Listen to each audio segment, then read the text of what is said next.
Hello everyone, my name is Caleb Pittman. I'm the music director for Expect Excellence, and today we're going to be going over understanding how the staff works. So the staff can be very intimidating just by looking at it. There's a bunch of lines, a bunch of symbols and everything everywhere, but we're breaking everything down very simply. So if you watched our previous video on notes, if you remember what notes do, their only purpose is to tell us how long to play for. Where the notes are placed on a staff helps us understand what note we actually need to play. Okay, but first let's just break this down to a very simple form.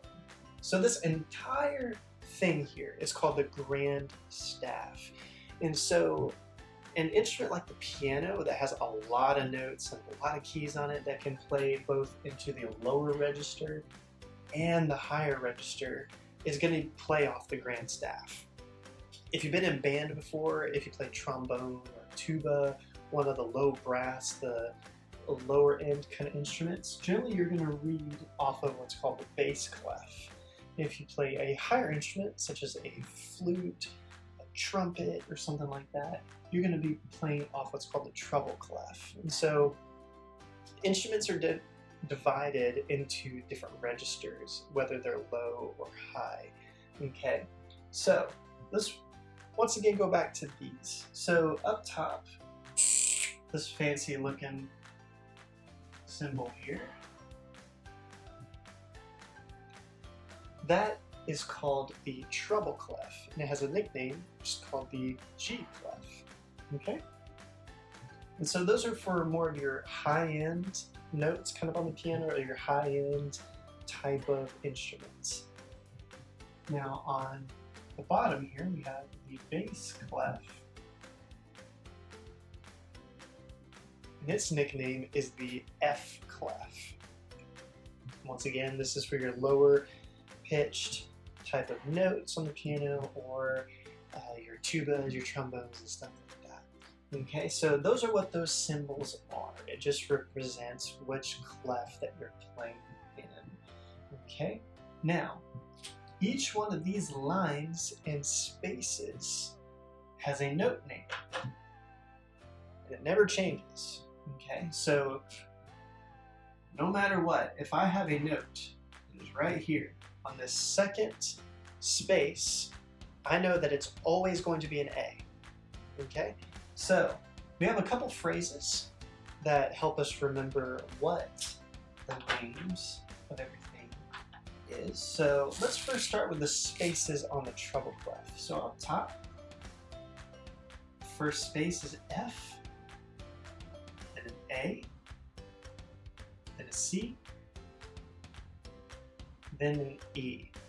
Okay? If you haven't figured it out by now, it spells face. So start at the bottom, F-A.C.E, face. Okay? Now the lines,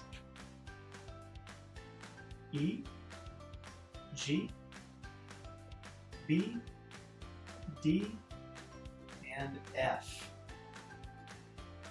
We have a phrase we use called "every good boy does fine." Okay? Every good boy does fine. Now, just in case if you ever forget that, it does go in alphabetical order up to a specific point. So our alphabetical order in music, it goes A.B.C.D.E.F.G, and then it starts over again, A.B.C.D.E.F.G, A.B.C.D.E.F.G. Just keeps repeating itself. Okay, so here we have F on that first space. So what comes before F in the alphabet? Well, E. E, F, G, A, B, C, D, E, F. Because once we got G, we don't go past G in music, so we just start over. E, F, G, A, B, C, D, E, F. Okay? So just in case you ever forget, if you can remember face, you can remember the rest. Okay? Now, let's go down to our bass clef. Let's start with the spaces. We have A, C, E, G. So our phrase that we use for that is all cows eat grass. Okay, A.C.E.G. And so same thing on the bottom. So what comes before A in the alphabet, in the musical alphabet? G, G, A, B, C, D, E, F, G, A. G, B, D, F, A. And our phrase for that one is very similar to the one for the treble clef. It's good boys do fine always. Okay, so just make sure we don't get those confused. So the top one is every good boy does fine. And our bottom one is good boys do fine always. Okay, so those are your little phrases that you can use to help remember each of those note names. Okay, and so these are just really useful tools to help understand that if I have a note, let's say right here on the bass clef, okay, it's on that third line. So let's go through our phrase again. So good boys do. So I know that's D. Okay, let's go over here up on the treble clef. Let's go to the third space. Okay, so F.A.C.E. It's a C. Okay, so every single time, if you can remember these little phrases, then you can understand what note that you have to play when you get there. And so that's the purpose of a staff. And we know that this is a quarter note, right? So I know that I'm going to be playing a C for one beat. And so that's how all of this stuff kind of incorporates together. It's where it's at on the staff of what note you're playing, and then what type of note, it's just how long you play for. Okay?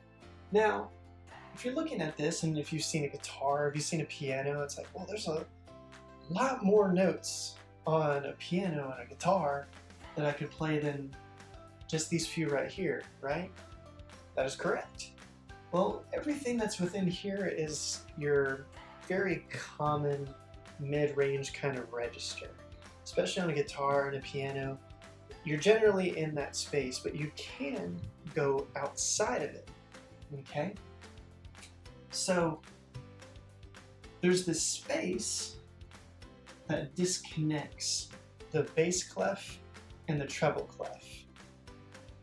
But it's really all one piece. They just disconnect it so visually it's easier to see. But you can keep going, okay? So what comes after A in the alphabet? Well, a B. So this space that is above the bass clef is a B, and I can draw in another line. So what is this line? What will come after that? Well, a C. And that C is important. We'll come back to that. And then if I go above that, what's this space? It's a D. Check this out. So we just went A, B, C, D, E, F, G, A, B, C, D, E. See how it all just connected together? Like I said, that space in the middle is just to give some separation, because if it was one big piece with a bunch of lines in it, it'd be a little bit harder to read, okay? So now I said earlier that C was special. That one's called middle C. So on a piano, that's kind of one of the first notes that we learn of where it's at. It kind of separates the piano from the low register to the upper register. It's just right in the middle, okay? Now, you can not only just go in between the two staves, you can go below it, or you can go above it. So we get to the top of the treble clef, that's an F. We can play a G, we can draw on a line. It's an A, what's above that line? B, another line, C. You can keep going higher and higher and higher, or lower and lower, which does happen sometimes. It's just those notes are a little bit less common. And so because most notes kind of lie within the grand staff, they're not going to take up an entire sheet of paper with this massive staff, okay? They're going to they confine it to an easy chart to be able to read off of, and if necessary that we need to go into those registers, we will. But that is the point of a staff. So we now understand what notes do, that they give us a value of time that we need to play the note for, and then we have our grand staff, and that just helps us know what note we need to play. So breaking this down, when you're learning about music, it can be very overwhelming, especially when you get into this part. But breaking it down into what each job does makes it a whole lot more simple, right? Well, hope you learned a good bit from today, and if you have any questions, feel free to comment down below, and we hope you have a great day. Thank you.